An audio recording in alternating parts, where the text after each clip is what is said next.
అప్పు ఎప్పటికైనా ముప్పే. అప్పు చేసి పప్పు కూడు తినొద్దు, ఉన్నంతలో చదురుకోవాలి. ఆడిడ బదుళ్ళు తెచ్చి ఆగం కావద్దు. ఇస్తున్నారు కదా అని ఎంత అంటే అంత తీసుకొస్తే ఆఖరికి నష్టపోయేది మనమే. ఆ పూటకు ఉపాసం ఉన్న ఉండుగాని అప్పులు చేసి ఆగం కావద్దు అని పెద్దలు చెప్తుంటారు. వాజీవే. కానీ ఓ కన్నా అప్పు తీసుకున్నందుకు ఎంత ఫాయిదా అయిందో, అట్లనే ఇచ్చిన ఆయనకు ఎంత లాభం అయిందో చూస్తే పరేషాన్ అవుతారు పక్కా. నషీబ్ అంటే గీ అన్నదేనబ్బా. అప్పు చేసి లాటరీ టికెట్లు కొంటే అదృష్ట లక్ష్మి తలుపు తట్టి 11 కోట్లు తెచ్చింది. మళ్ళా గంత పైకం గెలిచినమనే సంబురంలా కండ్లల్ల నీళ్లు తీసిండు.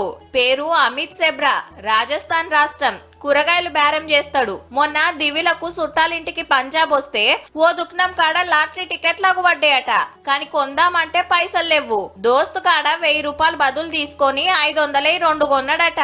करोड़ रुपए तो मैं मेरे दोस्त की बच्चियों को दूंगा, 50-50 लाख रुपए दूंगा क्योंकि वो मेरी बेटियां हैं। ఆగనట.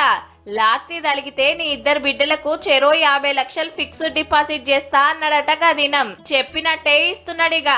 లాటరీ కంపెనీల కాడికొస్తే చెకింగ్ చేసి చెక్కు చేతుల పెట్టిండ్రు. 11 కోట్లల్లా ట్యాక్సులు ఓను 7 కోట్ల 70 లక్షలు రావచ్చునట. గా పైకం తోటి మంచి ఇల్లు కట్టుకుంటా, పిల్లలను మంచిగా చదివిస్తా అంటున్నాడు. అప్పు చేసి టికెట్ కొన్నందుకు అన్నకు లక్ష్మీదేవి కర్ణిస్తే, అప్పిచ్చినందుకు దోస్తుకు సుత కోటి ఫాయిదా అవ్వుడే. సూపర్ కదా.